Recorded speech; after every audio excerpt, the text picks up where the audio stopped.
Botar para compartilhar.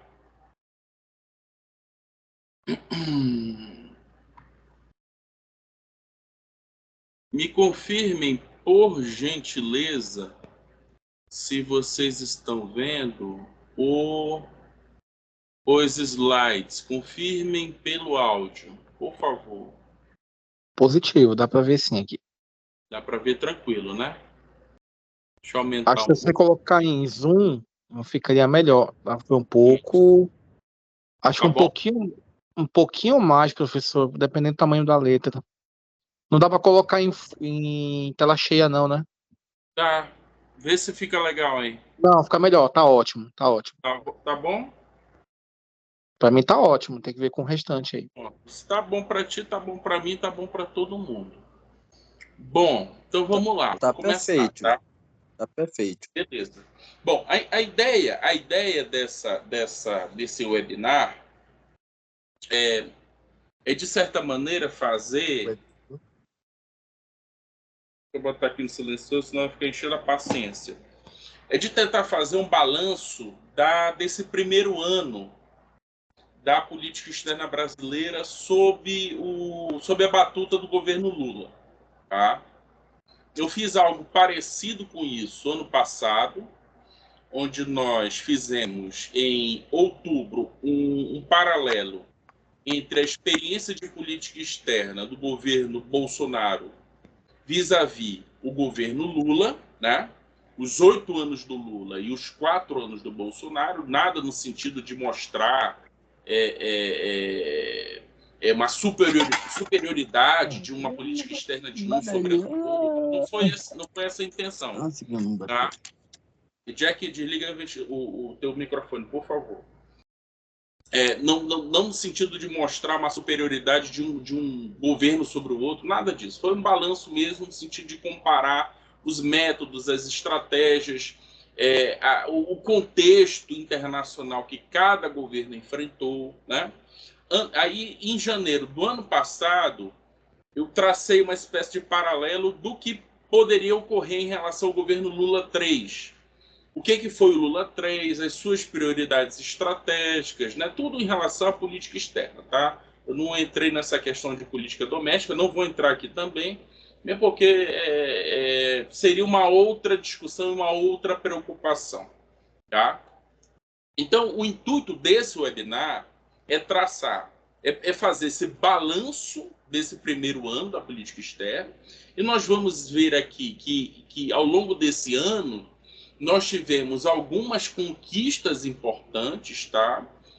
Conquistas importantes, isso é bom que se destaque. Mas, assim, certas coisas que o Lula desejou, ele não conseguiu. Tá? Ele começou, inclusive, muito afoito em relação a muitos assuntos, em relação à guerra, por exemplo, em relação ao contexto regional. E, ao fim e ao cabo, nós vimos que muitas coisas foram se perdendo, se esvaziando, as coisas foram se tornando muito complexas. E o que nós vamos fazer aqui é isso, tá? Nós vamos fazer um recorte internacional e tentar pontuar bem essa ação do Itamaraty, essa ação da diplomacia presencial, essa ação do Ministério das Relações Exteriores nesse primeiro ano do governo Lula. Tá? Mas a coisa não vai se encerrar aí. Nós vamos, ao término do webinar, nós vamos tentar responder pelo menos 5 perguntas em relação ao futuro. Né? Aí estão os cenários, tá? Em relação ao futuro. Nada de previsões aqui, de mandinar, não é a pegada aqui, tá? Nós vamos traçar cenários. Traçar cenário em ciência política significa desenhar probabilidades, tá?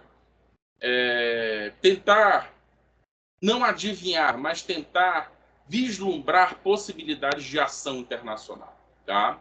Então, essa seria, digamos, o aspecto mais conclusivo da fala de hoje, tá bem? Então, vamos lá, vamos começar do começo, tá?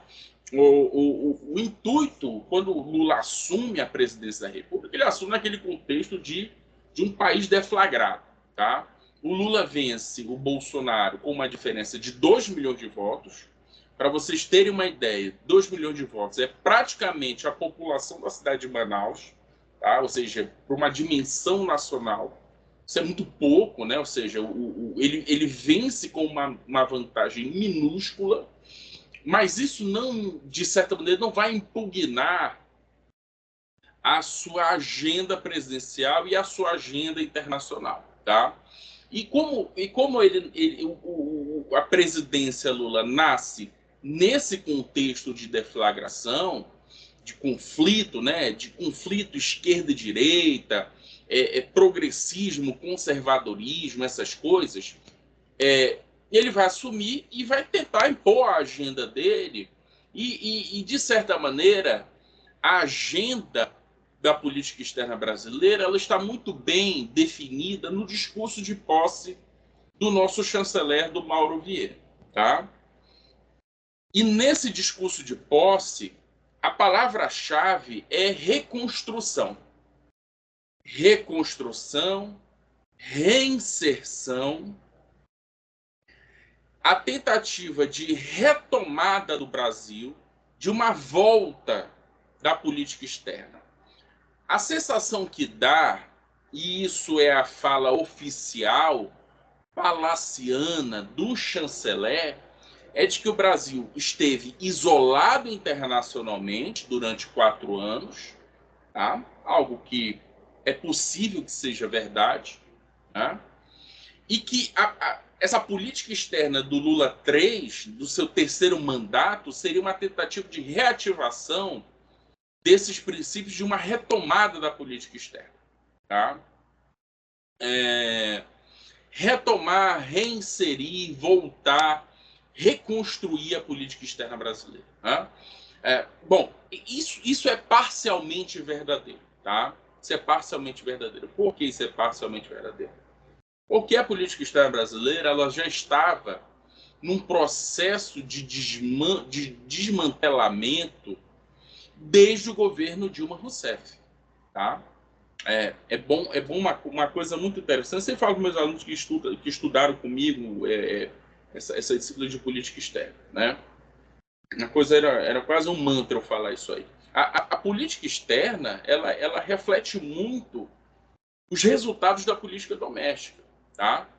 Então, se você tem um país paralisado economicamente, internamente em conflito, sem uma agenda interna consistente, é muito possível, muito provável que a política externa esteja também patinando e indo muito mal das pernas. Tá?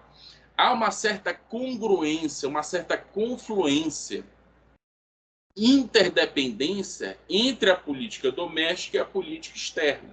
Tá? Não que sejam coisas assim, um depende do outro, não necessariamente. Você vai ter momentos onde o ambiente interno está terrível, deflagrado, mas a política externa obtém algum sucesso. Tá?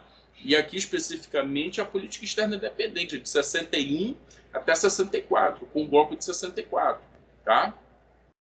Mas, em linhas gerais, isso não é necessariamente uma lei da política, há uma certa conciliação entre esses dois fatores, o doméstico e o externo. Tá? Então o Lula conseguiu, de certa maneira, criar um governo estável durante esse tempo. A oposição ficou controlada, né? E daí a aliança Lula-STF está funcionando muito bem, no sentido de dar previsão ao governo, sustentação ao governo, tá? O governo que tem se sustentado, tá bem? E, obviamente, a retórica internacional, ela conta, ela pontua bem. Tá? Então, esses são os fatores institucionais. 2.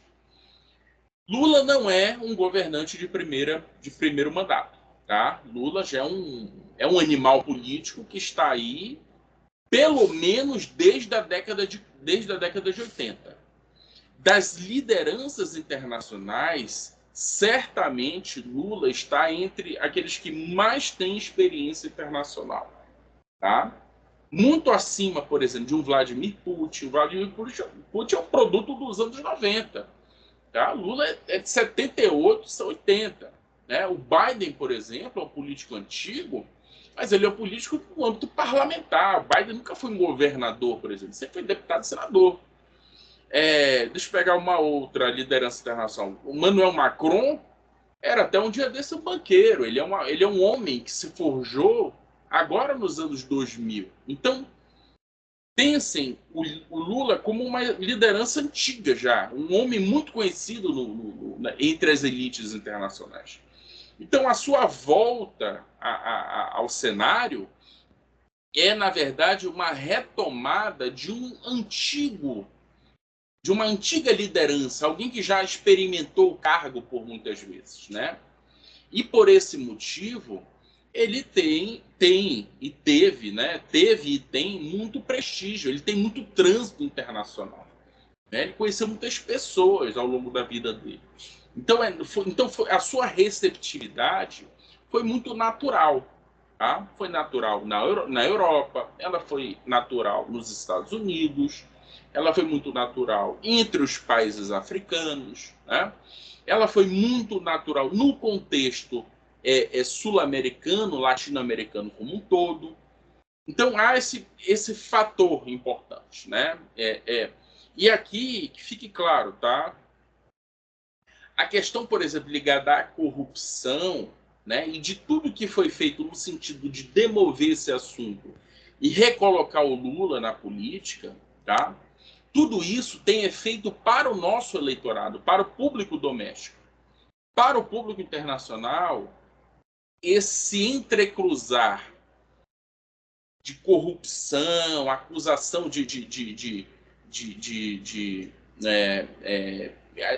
as coisas relacionadas à prisão, por exemplo, qualquer coisa nesse sentido, isso não tem congruência, isso não chega ao público internacional. Isso é uma coisa meramente doméstica, para o nosso eleitorado, para mim, para você, né, para qualquer pessoa. Tá? Esses foram os dois pontos. Primeiro ponto, o aspecto institucional, a consolidação de uma retórica, de um lema, de um mantra de reconstrução da PEB. 2, o reposicionamento de um ator político já muito conhecido no sistema internacional, muito conhecido entre as elites internacionais, que vai ser recolocado no seu cargo e vai retomar a liderança internacional. Né? Bom, com base nisso, a política externa brasileira ela não rompe com um certo ideário, com certos valores já permanentes na nossa política externa. Tá? É bom que se diga isso, que se deixe isso muito claro. A política externa brasileira ela é herdeira de uma política externa portuguesa e, por sua vez, ela é construída e reconstruída ao longo de muito tempo. Em 1988, com a Constituinte de 87, com a Constituição de 88, certos princípios já trabalhados muito pela política externa brasileira, por Alexandre de Gusmão, pelo Barão do Rio Branco, pelo Oswaldo Aranha, por Santiago Dantas, todas essas práticas internacionais, todas essas práticas de política externa, de certa maneira foram consagradas na Constituição de 88. E quais são esses princípios básicos? Tá? Primeiramente, a defesa da paz. É uma retórica antiga da política externa brasileira. Defesa da paz. Tá? Um ponto importantíssimo, o direito internacional. O Brasil teve, no começo do século XX, talvez, um dos maiores representantes do direito internacional à época, a Águia de Haia, que foi o Rui Barbosa. Tá? O Rui Barbosa desenvolveu muitos princípios que são usados até hoje no direito internacional. Rui Barbosa, que não foi chanceler porque ele teve o azar de ter sido contemporâneo do Barão do Rio Branco, né? Mas ele foi um jurista internacional muito importante, né? E esse legado do Rui, ele foi, de certa maneira, mantido na política externa brasileira através do princípio do direito internacional. Então, esse é o segundo ponto, de paz e o direito internacional. Terceiro ponto, a agenda de direitos humanos. E essa agenda de direitos humanos, ela é fortalecida e ela é defendida muito por conta do fato do Brasil ter um histórico de autoritarismos, né? Vamos pensar em dois grandes momentos de repressão política só no século XX. Ditadura Vargas, tá? O Estado Novo, de 37 até 45. Tá? E o segundo grande momento de autoritarismo, que foi o regime militar brasileiro, né? De 64 até 1985. Então, a Constituição de 88 ela vai abraçar essa causa de direitos humanos, né? É bom que se diga, o Pacto de San José da Costa Rica, que é um pacto de 69, que é um pacto que vai orientar toda a política de direitos humanos aqui na região, o Brasil só adere no período de transição do regime autoritário para o regime democrático, ou seja, o Brasil só vai ratificar o tratado em 79, né, já no momento de transição ali do governo Geisel para o governo Figueiredo, etc. Então, esse é um aspecto importante que diz respeito à questão de direitos humanos, tá? Lembrem-se só, estamos falando aqui de orientações e de valores de política exterior. Isso não necessariamente diz respeito a condicionantes domésticas, tá? Mesmo porque nós sabemos que o Brasil na prática, internamente, um dos países que mais tem violação de direitos humanos do mundo, tá? Sob todos os aspectos, desde violência contra a criança, passando por violência contra a mulher, contra populações nativas, indígenas, por exemplo, quilombolas ou qualquer coisa nesse sentido, tá? Fora as violências urbanas, o Brasil é um país campeão em homicídio, campeão em violência policial, etc, etc, tá? Outro aspecto importante, a agenda ambiental brasileira. E essa agenda ambiental brasileira, ela ganhou força e fôlego há 32 anos atrás com a Eco 92. Tá? O Brasil sediou o segundo maior evento sobre questões ambientais. Tá? O primeiro foi de Estocolmo, de 72, e o segundo grande evento foi sediado no Brasil no começo dos anos 90, em 92 especificamente, com a Eco ou Rio 92. Tá? Então, essa agenda ambiental acabou sendo muito importante como uma afirmação do Brasil no direito, nas relações internacionais, tá? A agenda ambiental.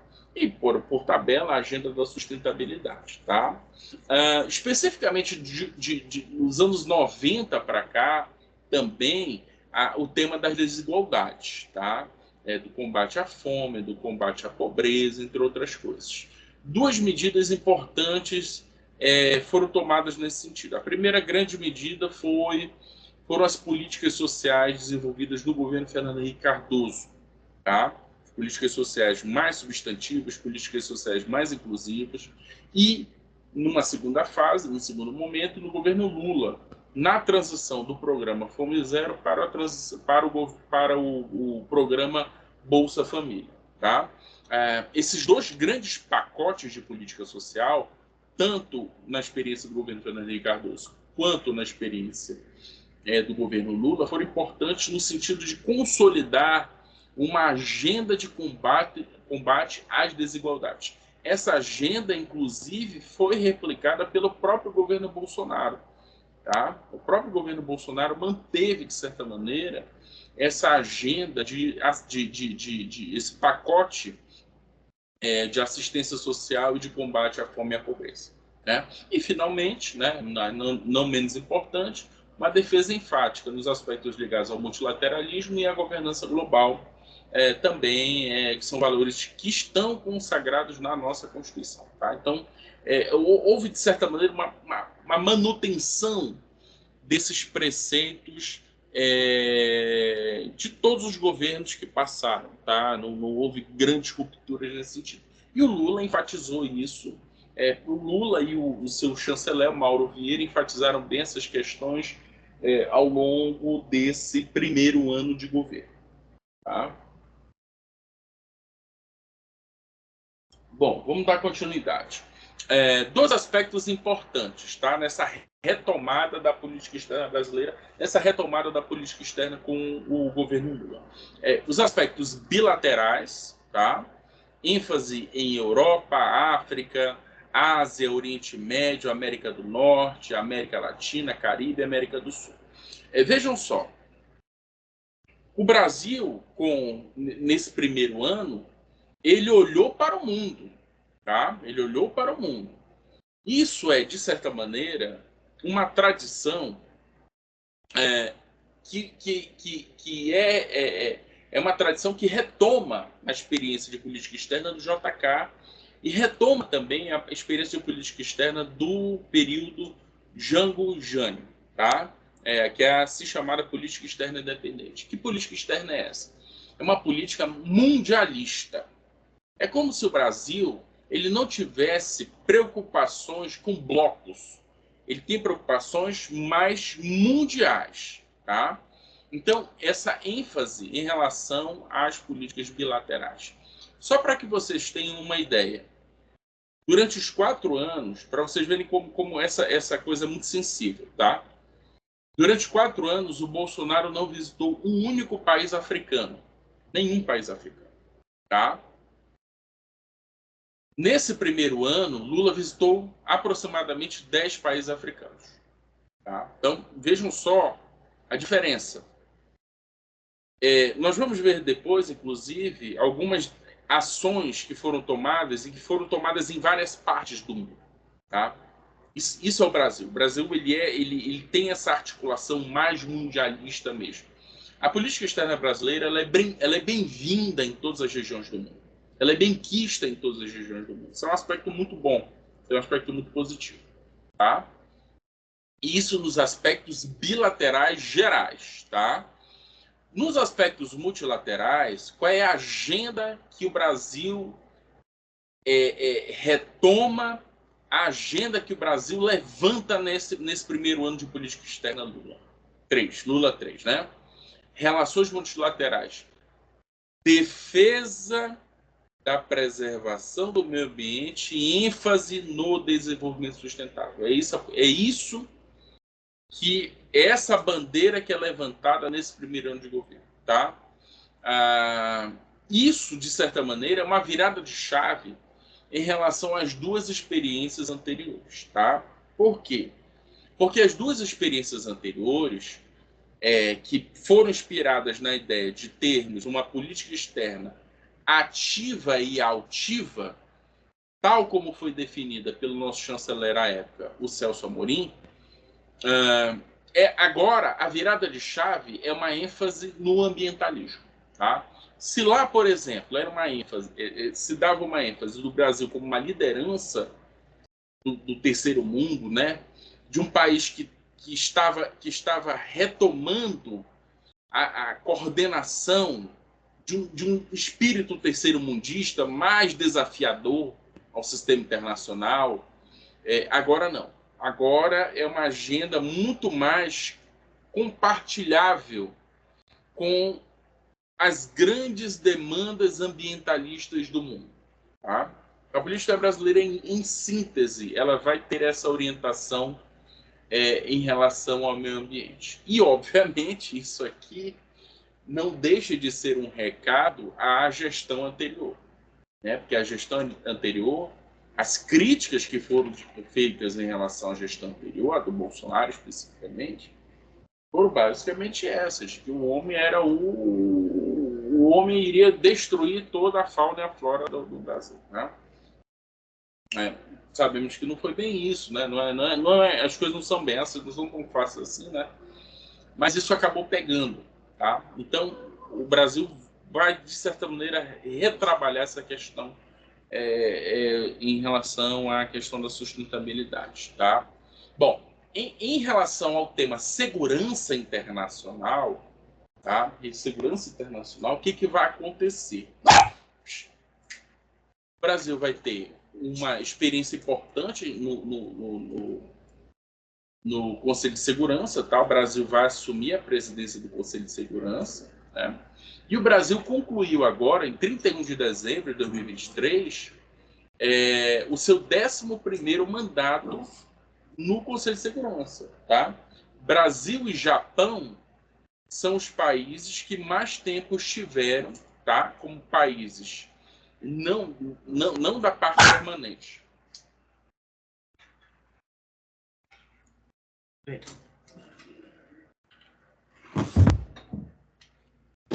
Tirar uma inconveniente daqui.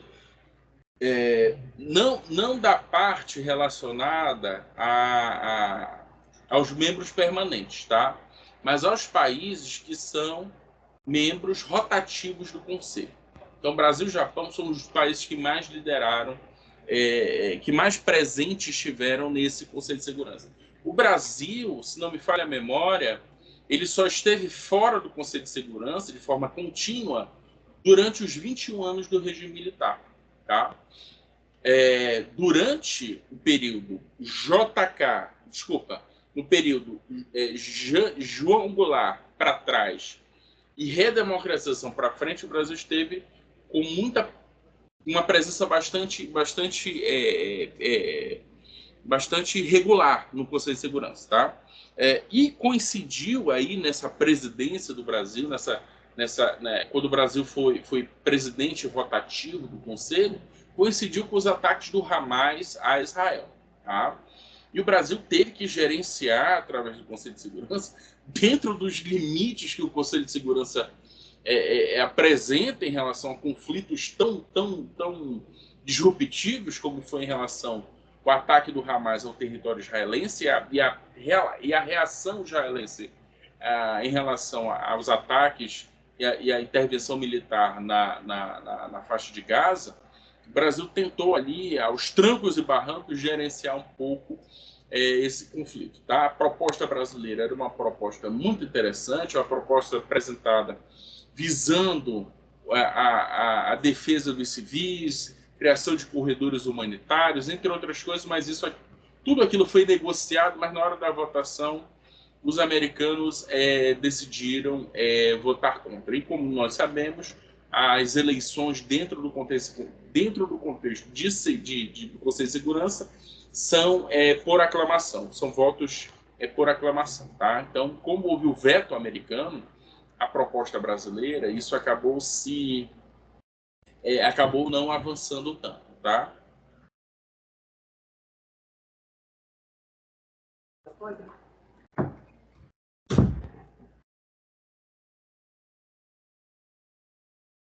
Bom, em relação à questão ambiental, a questão relacionada à participação do Brasil em eventos internacionais, houve aqui no Brasil a Cúpula da Amazônia, que foi realizada na cidade de Belém, capital do estado do Pará, né?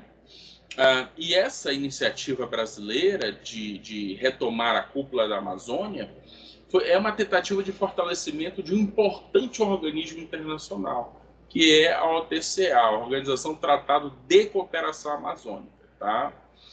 Para vocês terem uma ideia, tá? A última reunião da OTCA ela foi realizada no mesmo ano que ocorreu a reunião geral da Rio 92 ou Eco 92. Tá? Ou seja, a última reunião da OTCA tinha sido realizada há mais de 30 anos. Tá? Ou seja, ano passado, 2023, houve novamente uma reunião de cúpula em torno da OTCA. Tá? Para mostrar um pouco dessa valorização do regionalismo também e dos problemas amazônicos. Segundo ponto, uma revalorização da integração regional. Né? O Brasil volta à comunidade de estados latino-americanos e caribenhos. O Brasil no governo Bolsonaro, ele se retirou da CELAC, tá? E o Brasil participou nessa reunião da CELAC, quando ele retoma a sua agenda de CELAC, ele participa da cúpula dos presidentes sul-americanos, tá bem? Essa reunião, ela foi muito importante. Essas reuniões são muito importantes porque elas aproximam também as reuniões paralelas no sentido de estreitar relações com os países que vão até essas conferências, tá? Então, paralela à reunião da CELAC, a cúpula dos presidentes sul-americanos. Tá? E aqui 3 grandes personagens vão aparecer nesse regionalismo mais sul-americano. Tá? Primeiramente o Lula, né, que retoma a sua agenda sua agenda especificamente sul-americana aqui. E os dois presidentes dos países vizinhos aqui do sul do Brasil. No caso, o Lacalle Pou, presidente do Uruguai, e o então presidente da Argentina, Alberto Fernandes, né? E houve uma certa aproximação Lula-Fernandes, que era até então, que nunca se encontrou com o Bolsonaro, por exemplo, tá? Mas houve uma divergência em relação ao Lacalle Pou à liderança do Lula. Houve até uma resistência, tá? Lacalle Pou, por exemplo, sugeriu que o Brasil poderia... sugeriu que o Uruguai poderia sair dos organismos regionais, Mercosul, por exemplo, para fazer acordos bilaterais com a China, né? Porque ele, na avaliação dele, ele não deixa de ter razão, o Uruguai estava sendo prejudicado por um regionalismo que não progredia, né? E aqui é importante que se diga uma coisa: organismos multilaterais, regionais, Mercosul, União Europeia, eles só podem avançar, eles só conseguem avançar quando os principais países, aqueles que lideram verdadeiramente, eles estão alinhados, de certa maneira. Eles possuem uma agenda comum. A experiência europeia é muito interessante, porque é uma experiência que foi conduzida por França e Alemanha. A experiência de integração sul-americana é também interessante porque ela foi liderada por Brasil e Argentina. Então, o ritmo do processo de integração depende dessa conciliação, depende dessa uniformidade estratégica, dessa agenda que seja capaz de impulsionar o restante, né?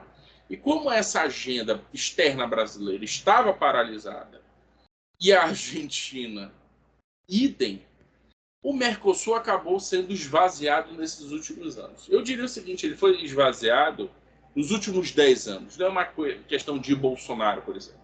É uma questão que passa por Bolsonaro, passa por Temer, passa por Dilma, né? Ou seja, esse esvaziamento paulatino do modelo Mercosul. Bom, o Brasil propõe a reconstrução da Unasul, da União das Nações Sul-Americanas, né? O Brasil saiu, se retirou da Unasul logo no primeiro mês do governo Bolsonaro, tá? E o Brasil tem a proposta de retomar a Unasul. O que é a Unasul? A Unasul é interessante. A Unasul, ela tem como propósito montar uma espécie de conselho visando a segurança coletiva dos países sul-americanos, tá? E essa segurança ela perpassaria muitos temas, desde segurança em relação à agressão de uma potência estrangeira, de um país estrangeiro, fora do hemisfério sul-americano, tá? E também em relação a pendências regionais que estão, ano após ano, se agravando.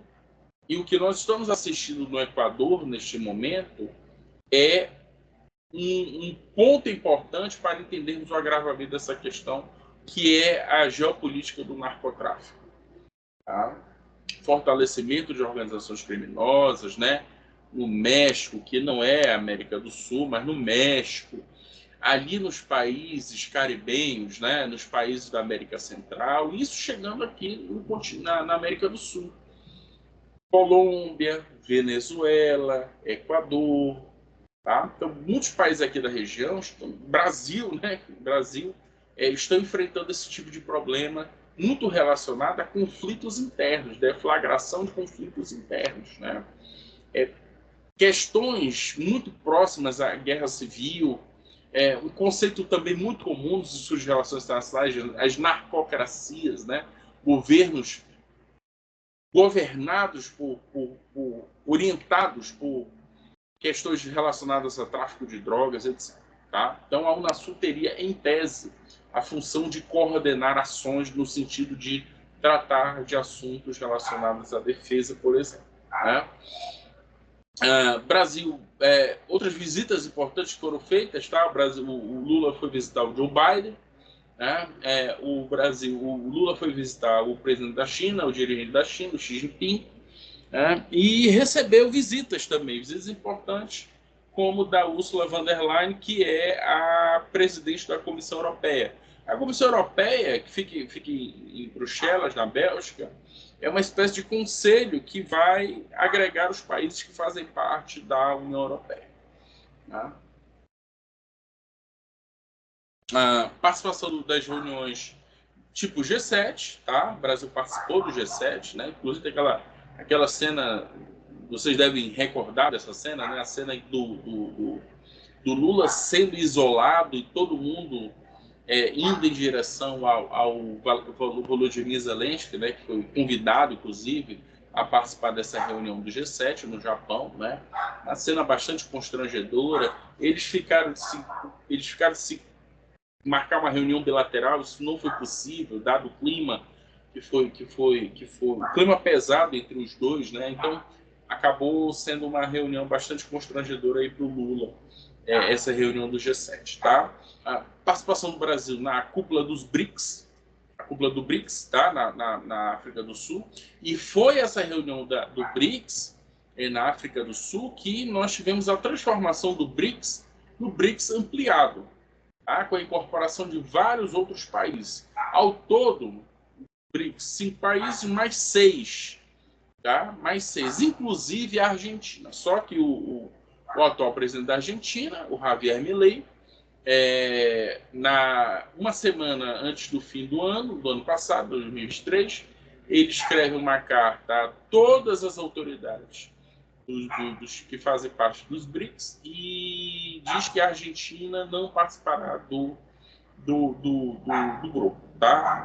Ele agradeceu o convite, mas que a Argentina teria outras prioridades. Tá? Então, ao invés de ser um BRIC ampliado para incorporar 6 países, o BRIC ficou com 5 países a mais, tá? BRICS Plus ou BRICS ampliado, qualquer coisa nesse sentido, para incorporar esses novos países no grupo, tá?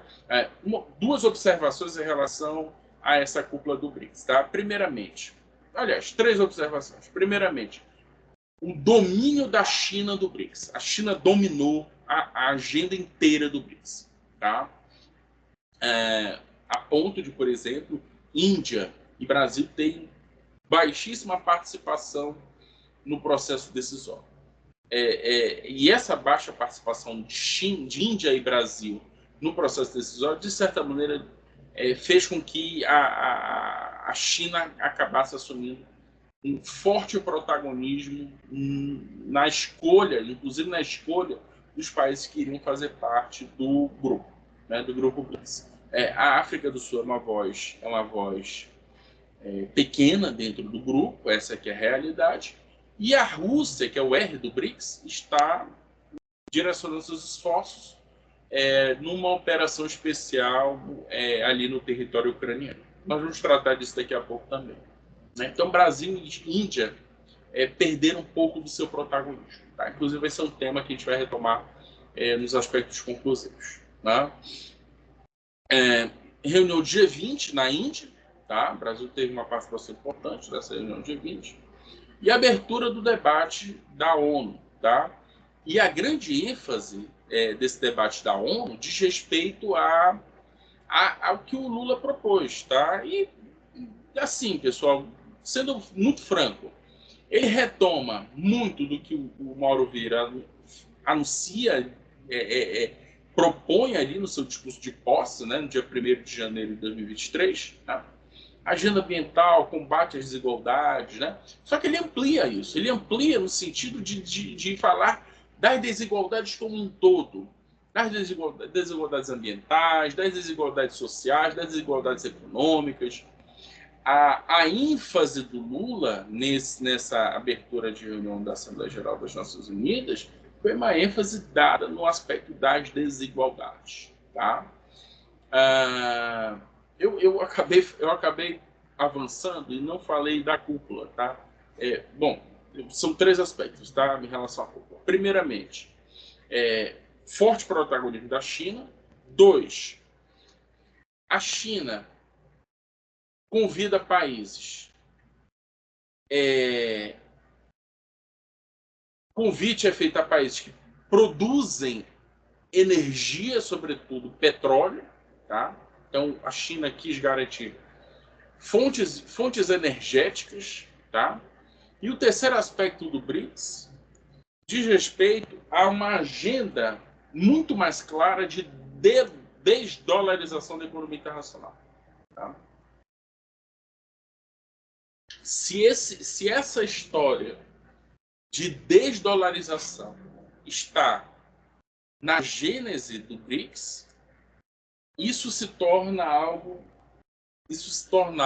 imprescindível, isso se torna algo explícito da parte chinesa. Os chineses vão investir pesadamente na substituição do dólar pelas moedas nacionais, tá? Mas o BRICS, tudo leva a crer, deixará de fazer suas transações econômicas com a moeda norte-americana, tá? Então nós temos aqui uma valorização geopolítica da China, né? E dentro do contexto do BRICS, tá? E uma valorização geoeconômica, isso é fundamental, tá? Geopolítica e geoeconômica. Se o BRICS ele nasce fundamentalmente geoeconômico, agora ele dá um avanço no projeto geopolítico mais claro, tá? Reunião do Mercosul, a 63ª reunião do Mercosul, tá? Ou seja, o Mercosul volta a respirar, né? É algo que, assim, jogando muito francamente com vocês, o Mercosul continua muito apequenado, tá? O Mercosul não avançou tanto, mas é algo que ao longo desse tempo aí, ele pode ter uma revalorização. E o convite à ratificação do ingresso da Bolívia no modelo Mercosul, tá? O Brasil assume a presidência do G20 financeiro, né? O G20 financeiro são os países, são as 20 maiores economias do mundo, mas é uma reunião basicamente orientada para primeiros ministros, quando, no caso, em países semipresidencialistas ou coisa assim, ministros da economia e presidentes dos bancos centrais, tá? Não é uma reunião necessariamente com aspecto presidencial. É mais voltado a esse público desses decisores ligados a finanças e economia. Bom, em relação à agenda geopolítica, tá? Em relação à agenda geopolítica, o que vai acontecer? O que vai acontecer? Nessa agenda geopolítica, o Brasil vai transitar aos trancos e barrancos. Por que eu digo isso?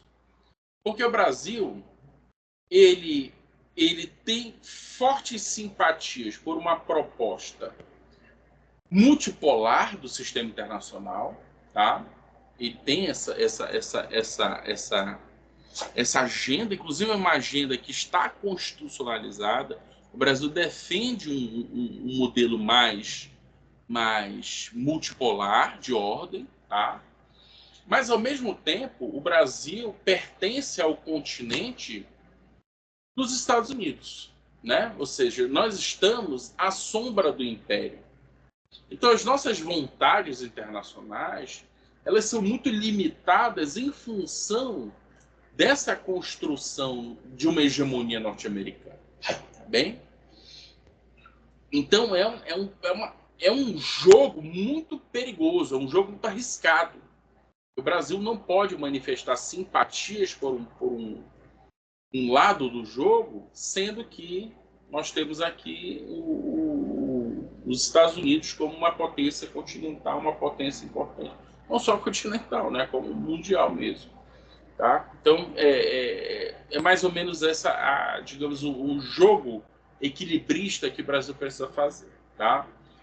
Há uma crítica bastante contundente em relação à banalização da violência, o uso da guerra, ao emprego da força no sistema internacional, tá? Pessoal, deixa eu só resolver o problema bem rapidinho, tá? Vai, vem. Todo mundo.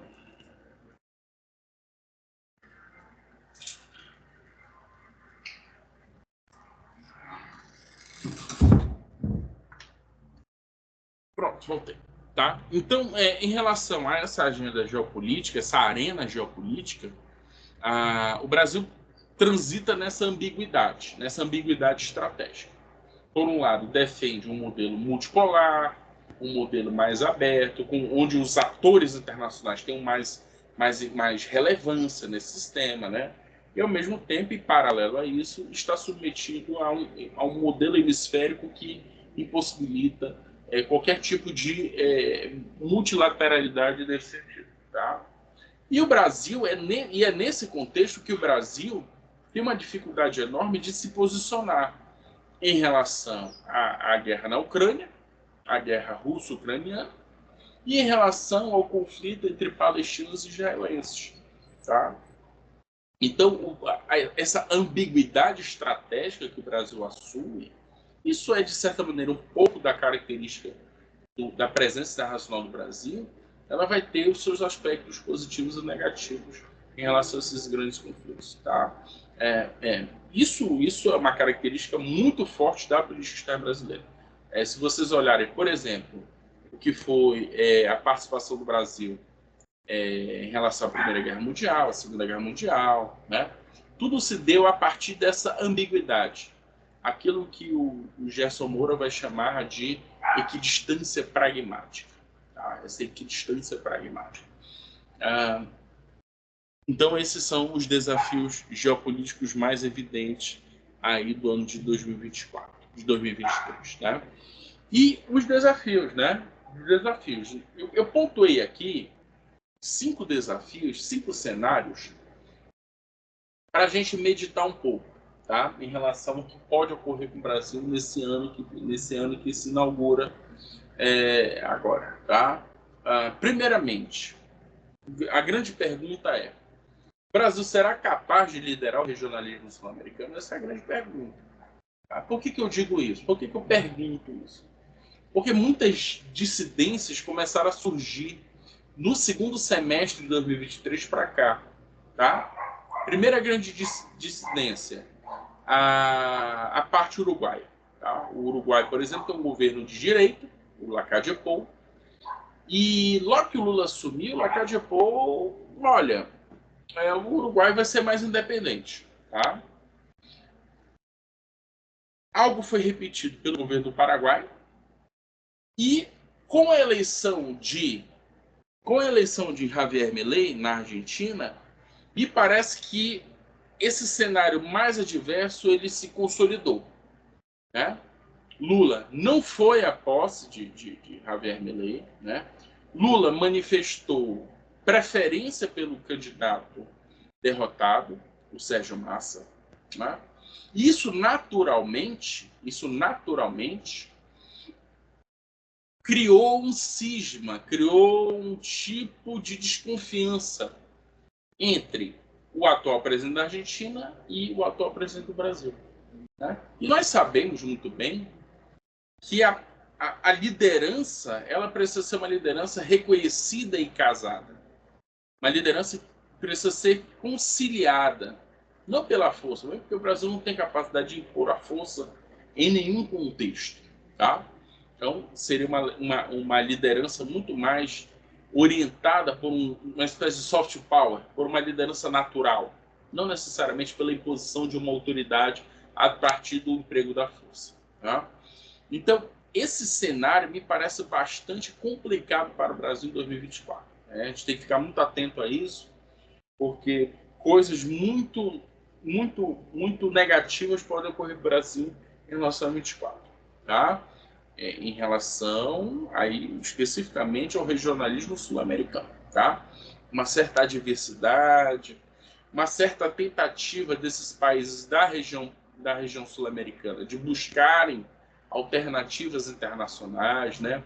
A própria posse do Milei já manifestou isso. Né? O discurso de posse dele, eu não sei se vocês acompanharam, mas no discurso de posse ele vai direcionar a política externa argentina para Estados Unidos e Europa.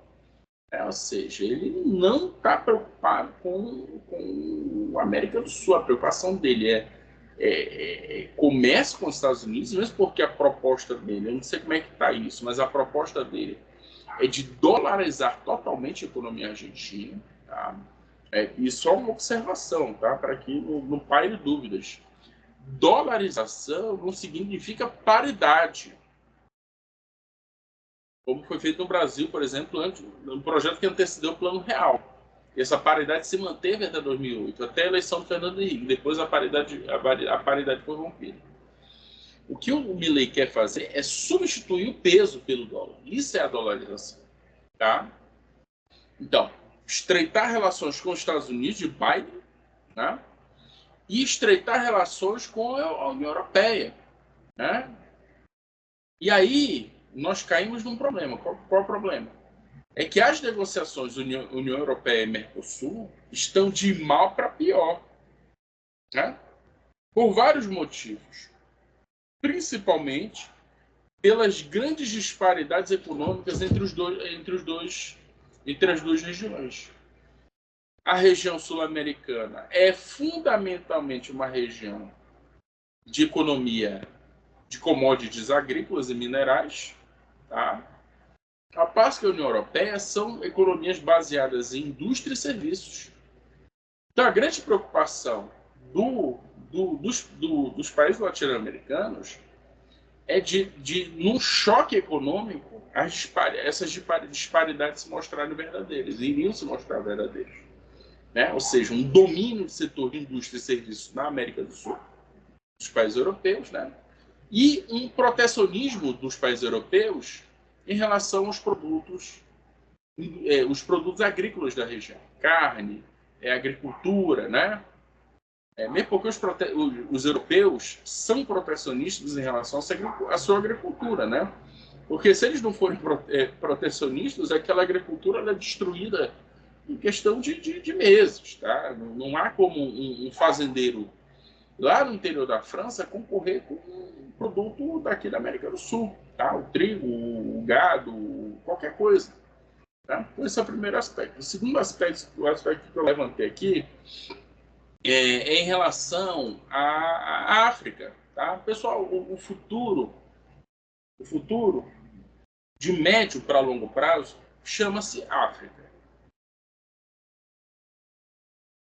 Os chineses, eles estão investindo pesadamente no continente africano. E muita coisa precisa ser reconstruída. Aliás, muita coisa precisa ser construída na África. Né? Hidrelétricas, estradas, aeroportos, tudo isso. Então, o Brasil precisaria ter uma preocupação estratégica com o continente africano. Tá?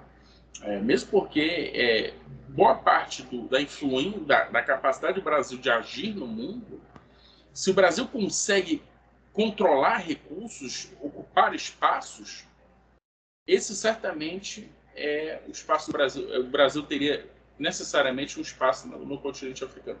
O soft power brasileiro ele é muito positivo lá. É isso que eu quero dizer. Tá? Há um consumo de produtos brasileiros na África. Há uma identidade. O africano gosta do brasileiro, né? Ele admira o brasileiro. O português é uma língua falada no continente africano. Então, seria um aspecto positivo. Essa retomada dos acordos diplomáticos, dos acordos comerciais. Só para vocês terem uma ideia. Em 2023, o Brasil abriu e reabriu 5 embaixadas em países africanos. Tá? Então, isso é uma sinalização positiva. Tá? Então, a gente tem que mudar um pouco a nossa percepção em relação à África. A África é um grande mercado para os produtos brasileiros. O segundo grande questionamento aqui, né? O Brasil, ele terá mais protagonismo no BRICS ampliado, nesse BRICS Plus? Essa é a grande preocupação também, porque essa última reunião do BRICS em Joanesburgo, na África do Sul, foi uma sinalização muito negativa. Né? Se nós tínhamos até então, antes dessa reunião, até então, tínhamos uma relação de paridade entre os participantes do BRICS, agora, da reunião em diante, essa paridade ela foi rompida. Tá? A China ascende como líder do BRICS. Tá? Numa segunda prateleira, temos Rússia, Índia, Brasil. E numa terceira, África do Sul. Esse foi o recado dessa última reunião do BRICS. Tá? A preocupação e a forma como os chineses impuseram a sua agenda foi uma coisa que assustou um pouco a diplomacia brasileira.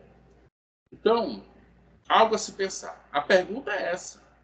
Qual será o peso do Brasil no BRICS? O Brasil vai ser um membro by wagon, né? Como diz o John Mearsheimer, um país que vai de acordo com a vontade do líder do grupo, no caso a China, ou o Brasil vai voltar a ter alguma participação no BRICS? Isso é uma pergunta interessante, isso é um cenário importante também para a gente debater.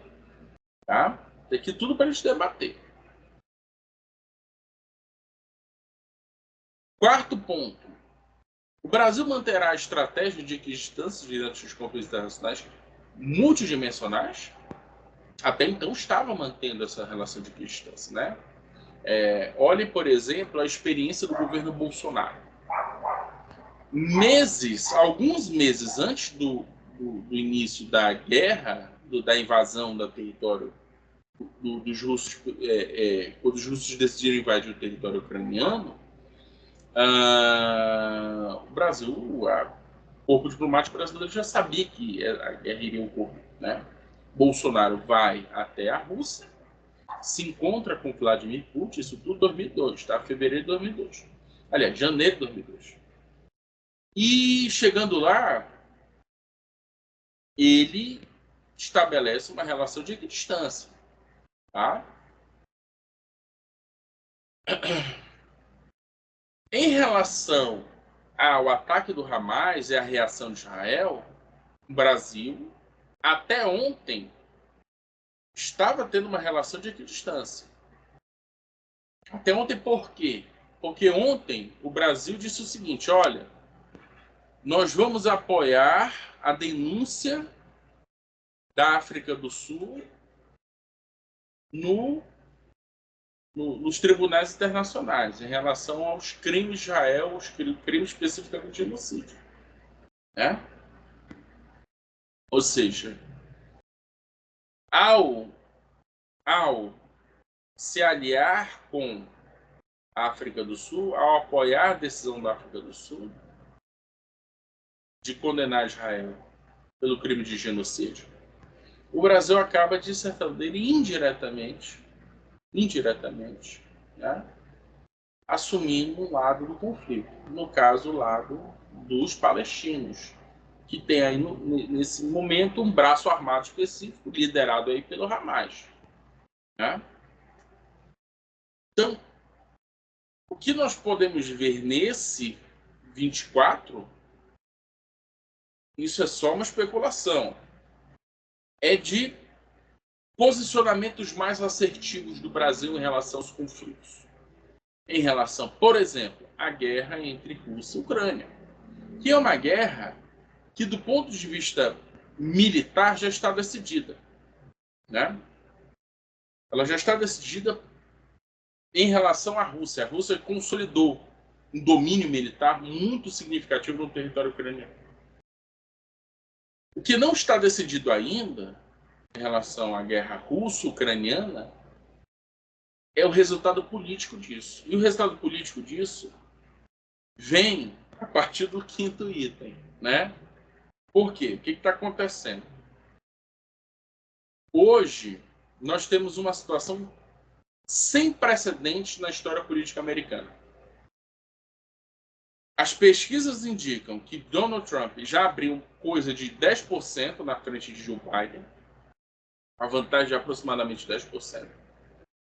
O eleitorado democrata derrete dia após dia, mas, ao mesmo tempo, esse candidato desafiante, o Donald Trump, ele tem algumas pendências na justiça americana. Então, ele é o favorito, mas, do ponto de vista da justiça eleitoral, das regras eleitorais, ele tem sérias complicações. Então, parece aí uma coisa complicada. Se as eleições forem mais ou menos jogadas dentro de uma normalidade, tudo leva a crer que o Donald Trump leva esta eleição americana, tá? Mais ou menos nesse sentido. E, numa eventual vitória de Donald Trump, qual seria a relação de Trump com Lula?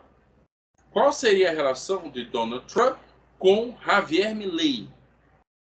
Qual seria a relação Trump-Lula-Milei? O Brasil seria estrangulado? O Brasil iria adotar uma estratégia de cooperação? Isso que eu estou colocando meio que de liberdade poética. Boa vizinhança com esses dois?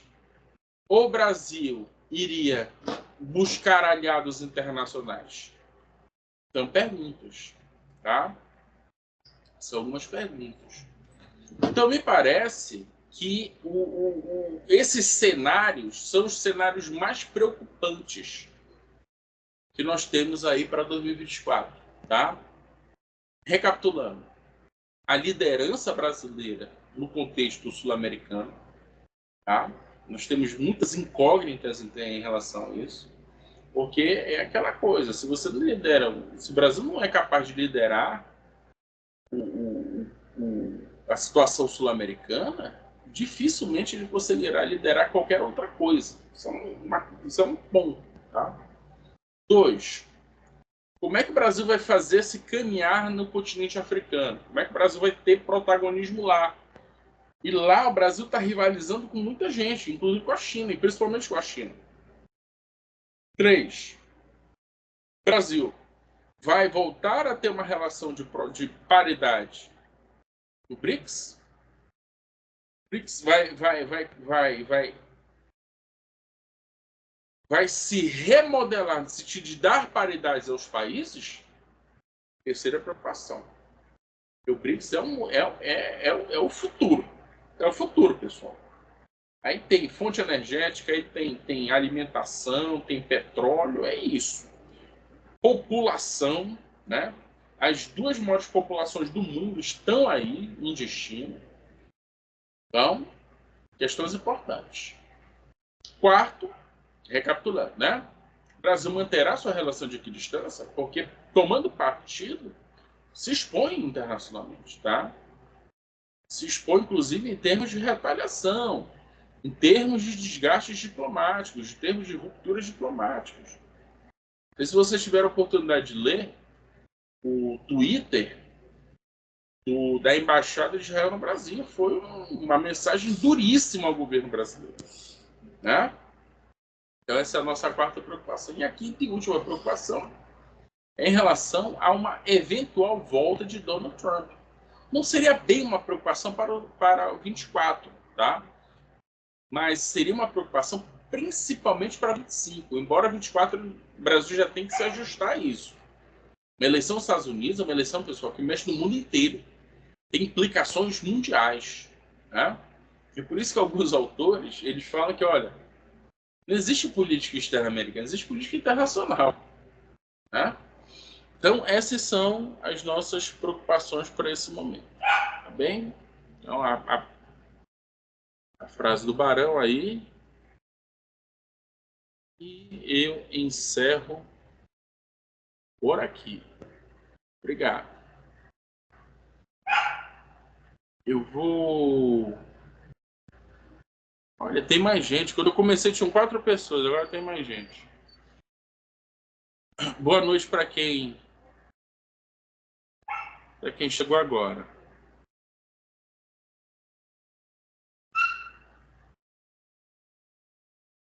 Turma, Alguém tem alguma pergunta?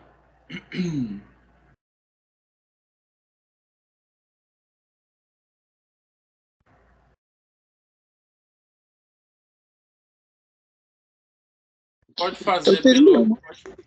pode fazer pelo microfone ou, se tiver muito tímido, pode fazer pelo chat, tá? Que eu leio aqui e a gente bate um papo, tá bom? E daqui que a gente bate um papo, que a gente conversa um pouco. Quem que quer falar aí? Alguém sussurrou alguma coisa? Eu falei. Oi, João. Bora. Professor, é o seguinte, com relação ao governo Lula 3 e a sua política internacional nesse primeiro ano, como o senhor explanou. Para mim o, foi uma surpresa o Celso Amorim não ser o chanceler, ele só atuar como assessor-chefe, um cargo assim não formalizado, entendeu? Não, é formalizado sim. Não, Mas assim, assim, termina que eu vou te explicar. Termina que eu te explico. não, tudo bem. É um cargo não formalizado, mas que na prática ele é o executivo, apesar de formalmente a formalidade no caso seria com relação ao cargo de chanceler. Certo. Mas ele seria realmente o bastidor diferente do que ele era antes como linha de frente. Perfeito. Que na época em que ele era linha de frente, vamos supor assim, como chanceler, o bastidor era o Sérgio Amaral, que até faleceu esse ano passado, melhor dizendo, entendeu? Então, e pelo que se fala, não sei se é verdade, você pode também me confirmar também, ou quem estuda relações internacionais também.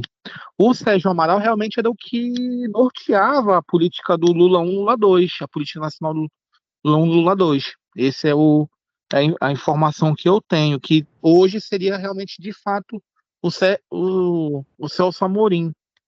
Eu tô, eu tô certo com relação a essa minha linha de raciocínio, professor? A pergunta Interessante. A tua pergunta é muito interessante. Inclusive, tem um artigo que eu já estou rabiscando para ser publicado. O título é A Diplomacia Diárquica. Né? Por que uma diplomacia diárquica? Porque diarquia dos governos, né, duas autoridades, que vão tomar decisões em relação a um ponto comum. Então, assim, vamos tentar racionalizar o funcionamento da política externa brasileira. Inclusive, a gente pode fazer uma comparação com o governo Bolsonaro, por exemplo. Tá? Quem é que toma decisão de política externa no governo Lula? Lula, óbvio, que é o presidente da República. Tá? E tem um papel importante, né, naquilo que nós vamos chamar de diplomacia presidencial. Tá? Segundo, o chanceler, o ministro das Relações Exteriores, que atualmente é o Mauro Vieira, né? E é por isso que eu comentei ainda há pouco aí contigo que não é um cargo extraoficial, é oficial mesmo. Porque o Celso Amorim, ele é o conselheiro de política internacional da presidência da República. Tá? É esse o cargo dele. Ele trabalha diretamente com o presidente da República. Tá? Ele trabalha diretamente com o presidente da República. Essa é a função dele. Ele faz a interlocução com o presidente da República e com o chanceler, né? Porque tem que ser uma coisa muito bem costurada. Tá?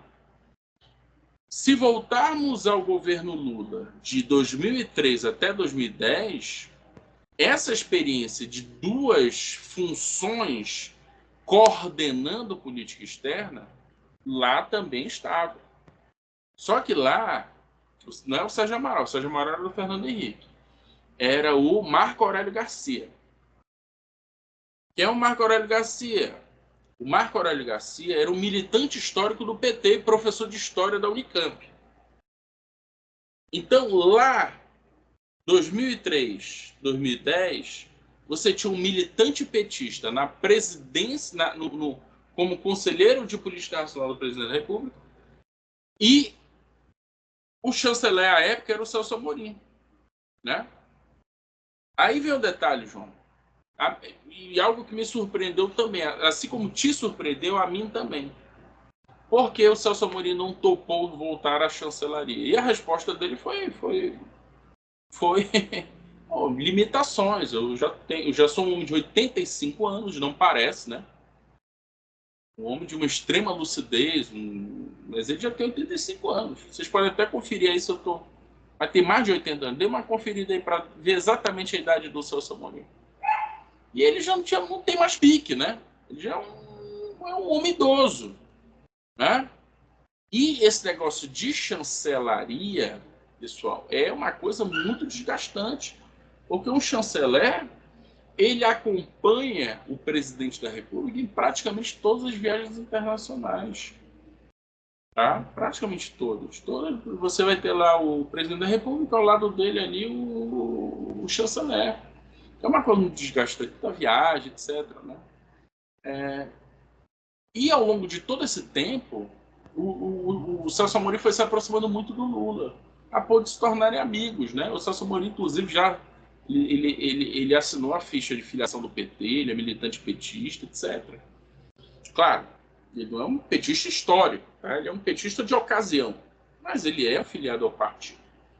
Então essa é mais ou menos a combinação que o Lula traçou de lá na primeira experiência de 2003, 2010, né? E ele replica agora com essa diplomacia diárquica. Então esse é o staff estratégico do PT.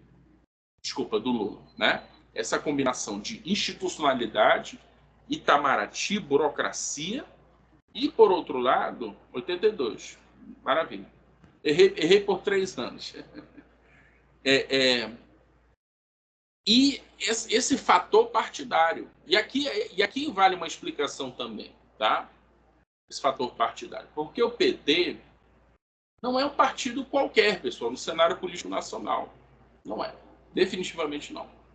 O PT é um partido que tem um enraizamento internacional sem paralelos mesmo, até em relação aos partidos comunistas, que são partidos muito internacionalizados. O PT faz parte da Internacional Socialista, o PT faz parte de estruturas de reuniões de partidos internacionais, Foro de São Paulo. O PT é o criador do Foro de São Paulo. O PT é o Fidel Castro lá de Cuba. O PT tem aliados em praticamente todos os partidos de esquerda da Europa. Todos têm parcerias e trocam informações com o PT. Então é uma diplomacia paralela, é uma diplomacia, uma shadow diplomacy, né? Uma diplomacia nas sombras. Isso funciona. Funciona, isso é real, isso não é coisa de conspiracionista, né? E sabendo disso, o Lula traçou essa estratégia. De vez em quando o Celso Amorim vai lá para Moscou conversar com Putin. Foi o Celso Amorim que conversou com o Nicolás Maduro em relação a esse conflito que poderia começar aqui na região de Essequibo, né? Das ambições da Venezuela em relação ao território da Guiana. Foi o Celso Amorim que foi lá conversar com o Amorim. Desculpa, com o Nicolás Maduro. Então, essa diplomacia paralela foi usada lá atrás e tem sido usada agora. Tá? Então, esse é o staff estratégico da decisão política brasileira. Lula, Amorim, Vieira. Vamos comparar com o Bolsonaro. Quem tomar a decisão de política externa no governo Bolsonaro? Tá? Bolsonaro, presidente da República. O ministro, ele teve 2 chanceleres. Quase 2 anos para cada. O Ernesto Araújo. E o Vieira. Desculpa. Não, é. Oh, meu Deus. É o Araújo e o. Caramba, deu um branco agora. Márcio França. Não é Márcio França. Márcio França é lá de São Paulo. É o. Mas é França. Não. Carlos França.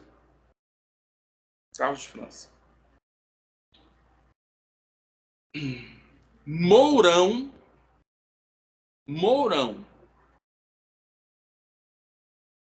Presidente da Comissão de Relações Exteriores e Defesa. Eduardo Bolsonaro. Estão contando aí? Mas a ministra da Agricultura...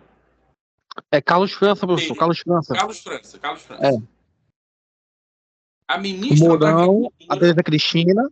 Tereza Cristina. Não sei se vocês recordam, mas aquela proposta de transferir a embaixada do Brasil de Tel Aviv para Jerusalém foi embargada pela Tereza Cristina. Porque os países árabes disseram o seguinte: olha, se vocês fizerem isso, nós vamos boicotar os produtos brasileiros. São os árabes que mais compram produtos brasileiros no mundo. Diga, João, fala. Não, eu tinha imaginado que esse fato que você comentou fosse do Mourão, foi a atuação dele, e a Tereza Cristina atuou quando teve o acordo do Mercosul com a União Europeia, que o Macron ele estava embargando lá. Perfeito. Quem toma a decisão também? O ministro da Economia, Paulo Guedes.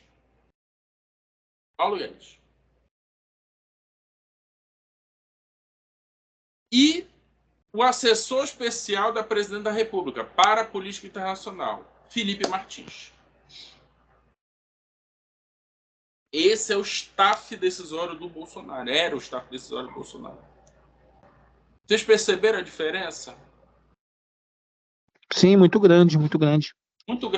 Inclusive, o Eduardo Bolsonaro, inclusive, eu acredito que o Eduardo Bolsonaro, ele servia para fazer a shadow diplomacia, como o senhor falou, entendeu?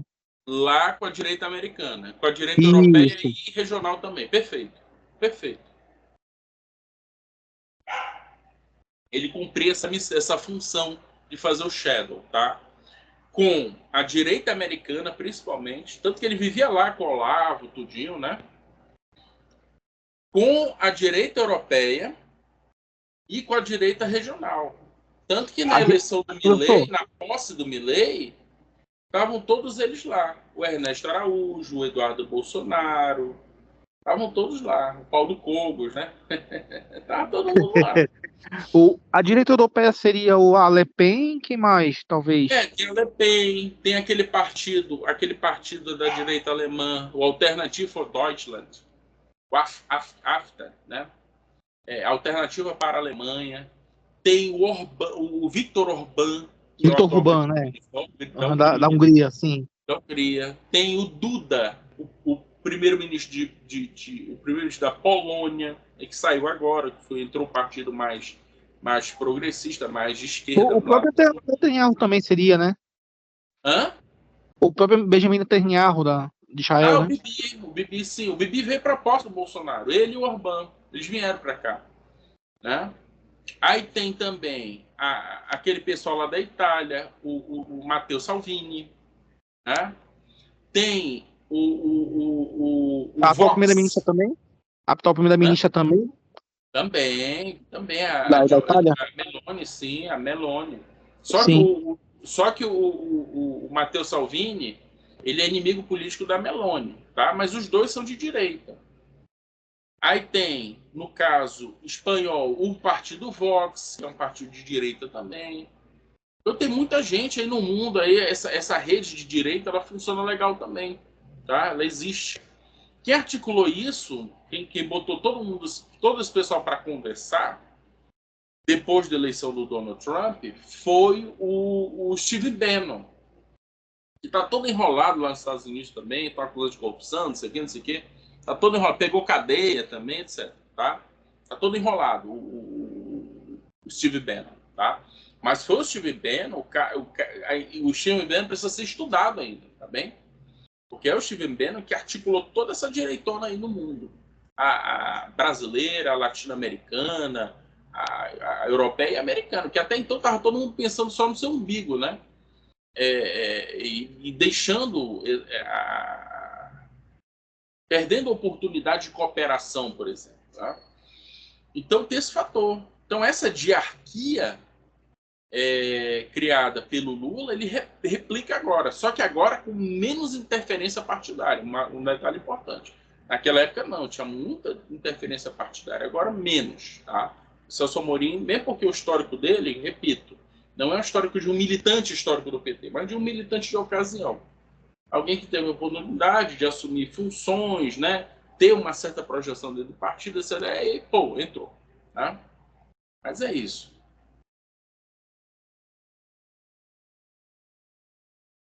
Acho que tem uma questão aqui da Nicole. Eu li o livro Laços de Confiança do Amorim, pelo que entendi, resumidamente, é que só o Brasil colocou fé que o Mercosul pode funcionar. Boa parte dos países que hoje são integrantes ficam receosos porque estavam mais interessados na proposta de países mais ricos como os Estados Unidos. Sim, sim. Né?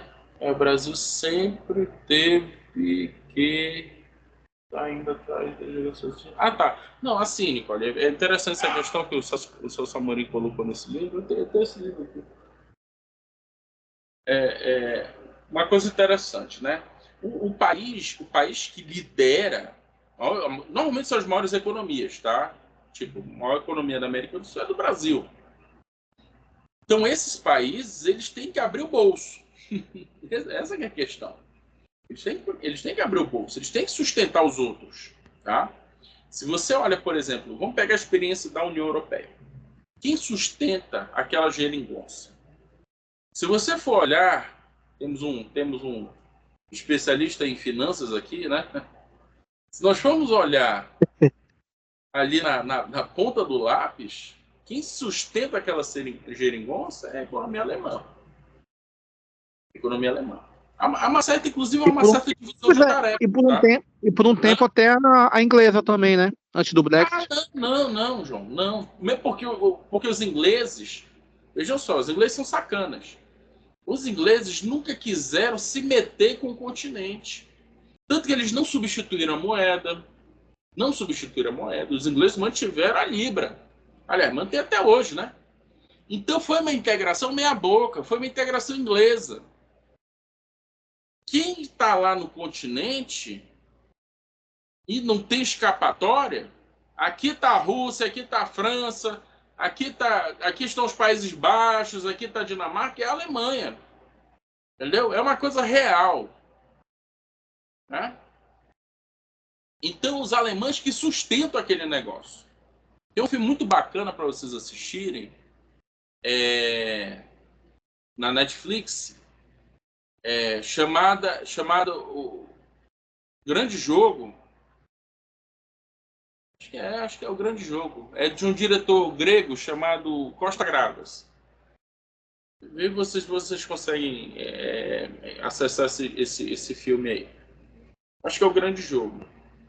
Então, nesse filme, mostra a negociação da crise grega e de como os alemães gerenciaram aquilo. Aquilo foi gerenciado pelos alemães.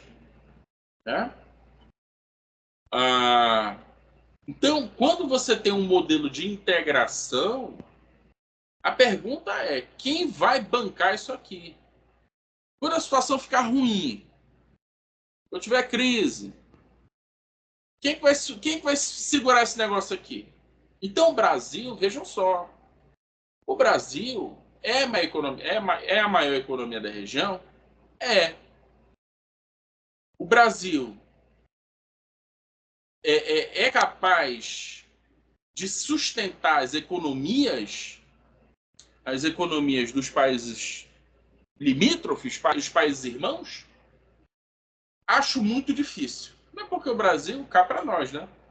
Nós temos dificuldades até com os nossos problemas. Imagina, né? Sei lá, resolver bronca do Paraguai, do Uruguai, né?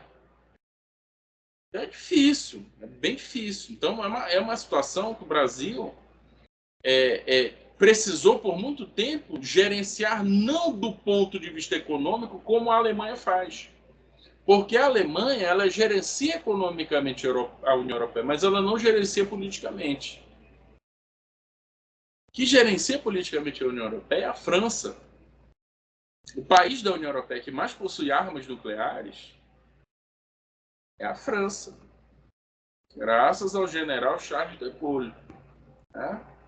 E um dos meus heróis. Né? Mas politicamente, desculpa, politicamente, a Alemanha é nula. Ela é forte economicamente. Tá faltando, tem que emprestar dinheiro para a Hungria. Lá vai os alemães e emprestam. Eles fazem isso. A Polônia está numa situação de não sei o que. Vai lá e empresta. A Ucrânia, que não é a União Europeia, né? Mas a Ucrânia está precisando de dinheiro. A União Europeia vai emprestar. Quem que vai emprestar? É a Alemanha. Economia real, pessoal. Economia não é uma coisa da integração. Não existe isso. As economias são nacionais. Então, o Brasil precisaria redobrar, crescer, se tornar um país melhor, rico, tarará, tarará. Aí bancaria o Mercosul, né? Bancaria o Mercosul. Porque esses países menores, tipo Paraguai e Uruguai, eles estão querendo sair, porque eles não estão encontrando alternativa dentro do modelo. É uma situação real. O modelo Mercosul, eu sei que vocês que estudam relações internacionais, vocês são apaixonados pelo Mercosul. Eu sei disso, né? Mas a situação real é a seguinte: o Mercosul não se sustenta. Os países, as maiores economias do Mercosul, Brasil e Argentina, não conseguem bancar as outras economias, como a Alemanha faz em relação à União Europeia com muita dificuldade. Olha que a Alemanha acho que é a quarta maior economia do mundo. E os países europeus não são países tão pobres, não têm tantas desigualdades como os países sul-americanos. Então, é uma questão bem difícil. Eu acho que essa fala do Celso Amorim, nesse livro aí, é isso, é uma fala realista, pessoal. Muito extremamente realista. Aliás, o Celso Amorim é um homem extremamente realista. Tá? Vamos lá, eu acho que tem um João. Vai, João. Não, eu só levantei a mão porque, só para uma questão justificativa. É porque, como o senhor comentou realmente da, da crise da Grécia de 2010, eu tinha a impressão que a Inglaterra ela injetou muito dinheiro na União Europeia, porque nesta época era muito presente o Tony Blair falando sobre a crise e prometendo ajuda. Eu não sei se foi efetivada, mas que na mídia da época, eu lembro muito bem, era muito presente o Tony Blair prometendo ajuda financeira para a crise grega.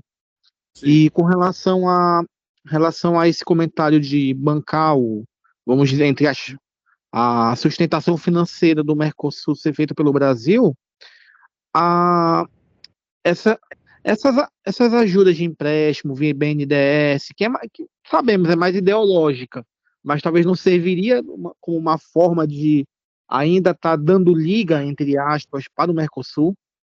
Sim, sim. Isso funcionou por um tempo. Mas em que tempo isso funcionou? Isso funcionou no momento que o Brasil passou por um boom econômico, um boom de commodities, né? Quando foi isso? Está datado, pessoal. Isso começa em 2004, 2005 e termina em aproximadamente 2010. Por que 2010? Porque em 2010 a China começa a diminuir o seu vigor econômico, digamos assim. Tá? Que é justamente o momento que o Lula sai, a Dilma ascende. A Dilma já pega uma economia declinante. Tá? Ela teve esse azar. Ela já pega uma economia meio declinante por conta da diminuição do boom econômico chinês. Então, durante mais ou menos 5, 6 anos, o Brasil teve um gap econômico muito bom, muito importante. Então, tinha dinheiro em abundância. Então, com isso, o Brasil começou a fazer empréstimo via BNDES. Só que o BNDES tem um detalhe. É um banco de fomento, é um banco de desenvolvimento, é um banco de infraestrutura. Tá? Ele vai trabalhar com infraestrutura, ele vai mexer com infraestrutura. Eu nunca me esqueço, quando eu fui lá para a Venezuela, em 2006, a Venezuela é país cheio de highway, né? Você pega uma estrada, você atravessar o país inteiro. Isso é impressionante. As favelas, etc. Né? Mas uma coisa me chamou muita atenção. A forte presença de empreiteiras brasileiras na Venezuela. Principalmente ao Odebrecht. Né? O que é isso? Empréstimo brasileiro, né? empréstimo para fomento, tá? Ampliação de metrô, né? Essa é a parte de infraestrutura, de logística mesmo, né? Então isso obviamente fomenta muito a economia. Só que de 2010, 11 para cá, o Brasil ele entrou numa curva, começou uma curva, essa curva já tem aí mais de uma década, né? De muita dificuldade econômica, tá? Muita dificuldade. Todos nós sabemos disso. O Brasil, no período Dilma, teve uma crise econômica terrível, tá? O governo Temer recuperou pouca coisa, Bolsonaro veio a pandemia em cima, e agora que a gente está tendo um pouco de uma certa, aspas, retomada da economia. Só que essa retomada depende de muitas coisas para se tornar uma coisa sustentável, né? Uma reforma fiscal, reformas políticas, reformas econômicas, reformas, etc, etc. Um pacote de reformas, né? Para que esse crescimento se torne sustentável, porque senão vai ser mais um voo de galinha, né?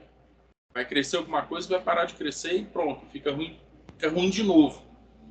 Então, o Brasil, ele aposta muito mais numa política do que no viés econômico. O Mercosul se sustentou até hoje, dada a presença política do Brasil na região, demográfica, do que propriamente econômica. Esse é um detalhe interessante, né? Porque lá na Europa não tem conversa, né? A Alemanha chega lá e banca e acabou. Aqui a coisa é mais difícil, né? Porque o Brasil não tem essa pujança econômica toda. Aí, na parte que o professor comentou sobre o governo Bolsonaro, os pais da França, eu lembrei que esse afastamento também se deu pelos casos de escândalo da Igreja Universal por lá e também pelas falas racistas que até o campo a gente fez. Sim. Não houve, né? Não houve nada em relação à África. Infelizmente, né? Foram 4 anos perdidos aí em relação ao continente africano. Tá? Realmente a China teve. A China tá. Pessoal, a China não perdoa, tá? A China A China tá tomando conta da África. Vocês tiveram oportunidade depois, coloquem no Google aí China Presence in Africa. Mas a pesquisa em inglês fica melhor. Em português vocês vão encontrar pouca coisa. Aí vocês vão ver as imagens. É um negócio absurdo, tá? Com o início da guerra na Ucrânia, em 24 de fevereiro de 2022, uma coisa começou a acontecer lá também. Os russos começaram a ter presença mais forte lá, tá? E aí você tem uma divisão de tarefas, uma divisão de prioridades, tá? China investindo economicamente no continente e os russos com ações militares, ações políticas. Tanto que vocês devem ter visto uma onda de golpes ali no continente africano, sobretudo de países francófonos. Boa parte desses golpes foram financiados pelos russos, tá? E aí instrumentalizados pelo Wagner, né? Pelo grupo Wagner.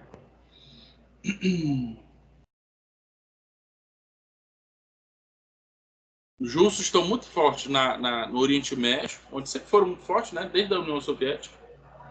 E na África, tá? Boa parte desses países africanos tornaram independentes graças ao apoio da União Soviética.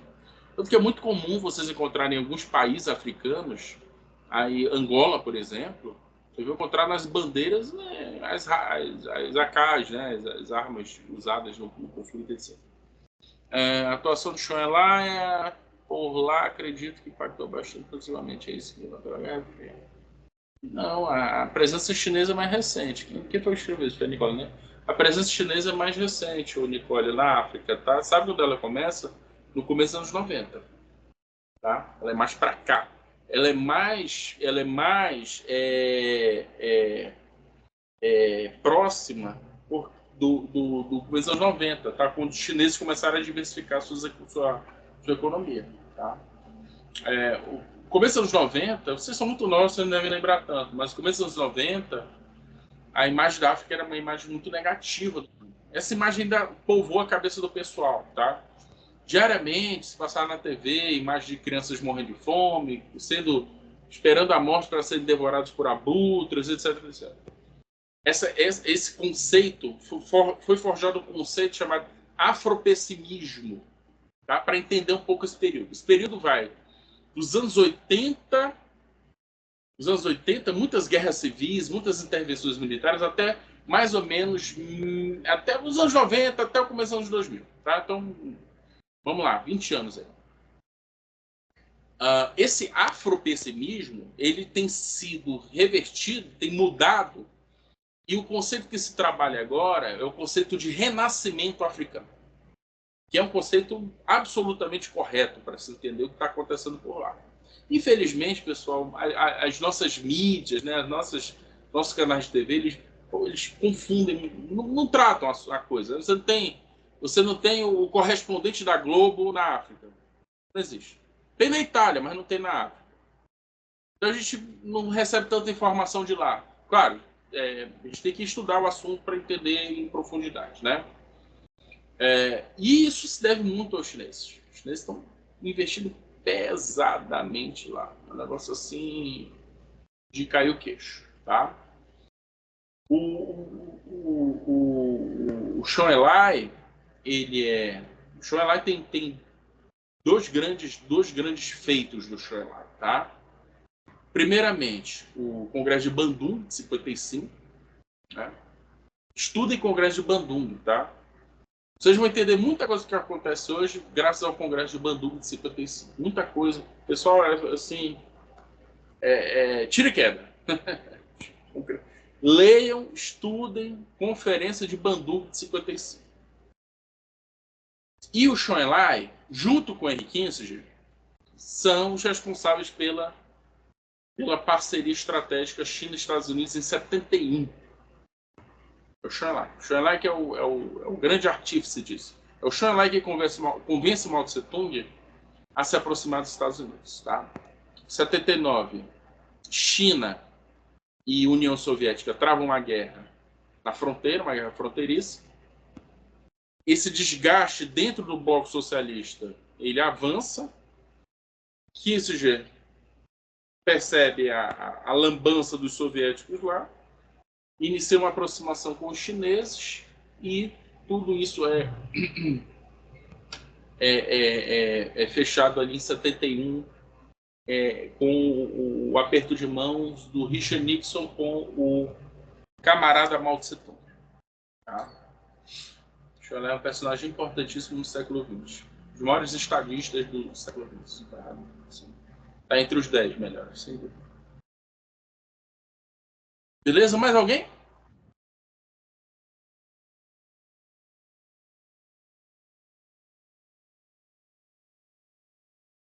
Sim, o Chou En-lai Ô, Nicole, dá uma lida pega o livro sobre a China, do Henry Kissinger, tá?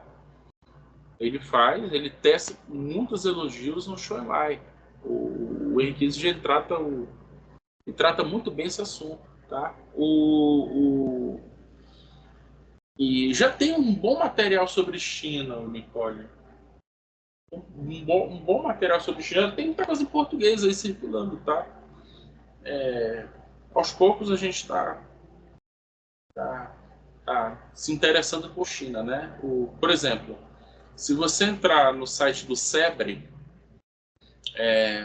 Centro Brasileiro de Relações Internacionais, você vai encontrar muito material sobre China, tá?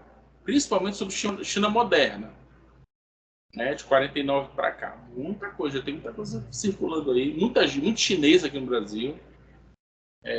Infelizmente, um aspecto mais empresarial também, tá? A China como um país para receber investimentos, né, etc. Ah, e as universidades ainda estão patinando, tá? Então, ainda estão não entenderam muito bem o problema, né? Mas de pouquinho em pouquinho a coisa está avançando. Beleza. O que mais, pessoal? O que mais? E aí, Jack?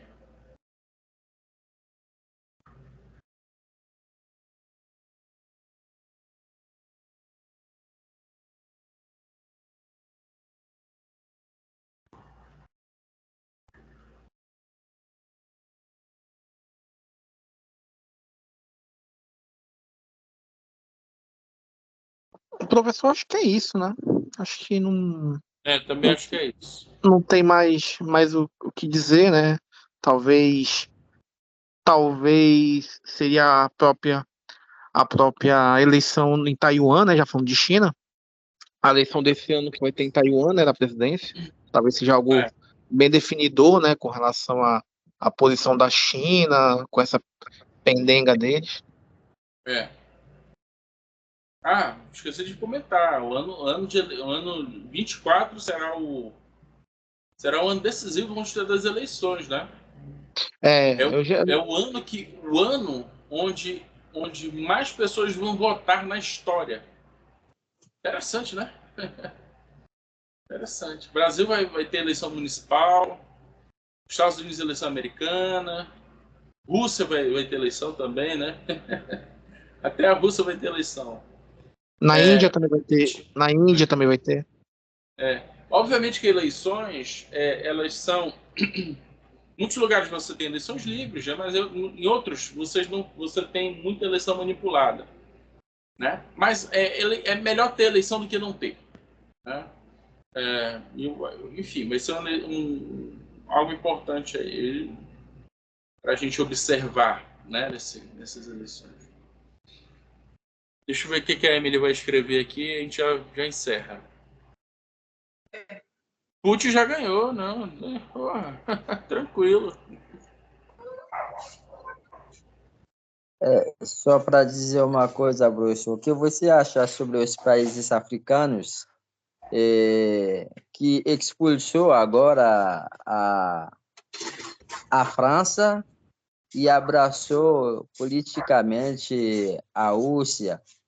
É, O que você acha? Porque isso gerou uma crise energética sim, lá na França, porque Niger, que é um dos países que tem recursos naturais sobre energia energética, que a França agora não tem essa é mais. capacidade de abusar o É, Niger agora todas essas decisões vêm é. pelos africanos e tem essa ligação a política agora, todas as coisas agora, uma negociação tão forte entre a Rússia e os países africanos. E a É. França acaba expulsando lá na África. É. O que você acha sobre essa Não, decisão e que é, os países africanos é. começam a entender a realidade? Tá, mas olha lá, vamos lá. Não são os países africanos como um todo, são os países francófonos. Não, os Francófonos. franceses. Sim, exatamente. Então o que aconteceu? Esses países, eles tinham uma relação com a França desde a época da descolonização. Na verdade, essa história de descolonização, ela foi, na verdade, um rearranjo que os franceses fizeram para manterem a colonização. Como? É, Através de infraestrutura econômica, dependência política, etc. Então, eles mantiveram todos os laços coloniais. Tá? Só que esses países, muitas vezes, são reféns dessa dependência das elites africanas com as elites francesas, com a elite francesa. Né? Só que é o seguinte, tudo em política você tem que olhar para o ambiente interno e para o ambiente externo. Isso tem que ser observado. Tá? Por exemplo, opa, quem que vai me... Eu vou dar um golpe aqui, um golpe militar. Quem vai me apoiar externamente? A Rússia, a China. Ou vai apoiar? Bora, apoia. Mete o golpe. Entendeu? Isso foi feito. É um golpe clássico. É um golpe clássico. Tipo 64, tipo 73 no Chile, 64 no Brasil, 76 na Argentina. É um golpe clássico. Fatores domésticos, fatores internacionais. Ponto. Então, a elite militar, as elites militares desses países têm apoio externo. Tanto que não houve guerra civil e não houve retaliação internacional. Porque todo mundo sabe quem apoia externamente essas novas elites militares. Né? Inclusive, essas novas elites militares foram até os seus patrocinadores internacionais, foram até o Kremlin. As imagens estão aí, só ligar os pontos. Tá? Política, as coisas não são tão explícitas às vezes, né? A imaginação torna tudo mais explícito. Então, foi um baque terrível para a economia francesa. Ou seja, os russos conseguiram punir a economia francesa através desse entrecruzamento político. Né? Então, os chineses não se metem nisso, os chineses não sabem fazer isso. Tá? Não sabem mesmo. Mas os russos sabem, eles fazem isso há séculos. Eles fazem isso desde a época do czarismo. Os russos são especialistas em mudança de ordem, espionagem, essas coisas todas, e manjam muito disso. Então, os governos foram caindo aos poucos, os governos, muitos deles, aliás, todos eles, aliados da França, e foram caindo. Bum, bum, bum, bum. E os russos apoiaram isso aí. Isso é explícito. Tá? Os russos estão aqui na Venezuela, o grupo Wagner está aqui na Venezuela. Tá? Então, apesar de tudo que a Rússia tem, ele conseguir manter essa política é uma cartão vermelho mesmo para o ocidental, porque ninguém acredita que a Rússia poderia ficar em pé economicamente a maneira que ele está. E o plano político da Rússia até agora mantém muito, muito legal. A Rússia é o país mais sancionado da história. Chama-se Rússia, tá? Nenhum país foi tão sancionado. São 5.000 sanções, alguma coisa assim. Tá sobrevivendo. O Putin se prepara para essa guerra desde 2014, desde o dia que ele foi expulso do G7, e quando ele invadiu a Crimeia, né? Por ocasião da invasão da Crimeia, da anexação da Crimeia. Invasão e anexação da Crimeia. Então, desde lá, ele já planeja uma guerra. Desde lá. É uma guerra já de longo prazo. E os países ocidentais não estavam preparados para essa guerra. Todos foram pegos de surpresa. Tá? Todos foram. Então, aí o resultado, né? Bom, pessoal, eu acho que já deu, né? Então, quero muito agradecer a vocês. Desejar uma boa noite a todos. Amanhã eu já disponibilizo o vídeo lá no grupo, tá? O vídeo já editadinho lá no YouTube, etc. Para vocês terem um registro aí, tá bem? Então, beijo no coração de todos, fiquem com Deus e até a próxima. Tchau, tchau. Tchau, tchau, você. Obrigado. Tchau, camarada. Um abraço. Abração, boa noite a todos.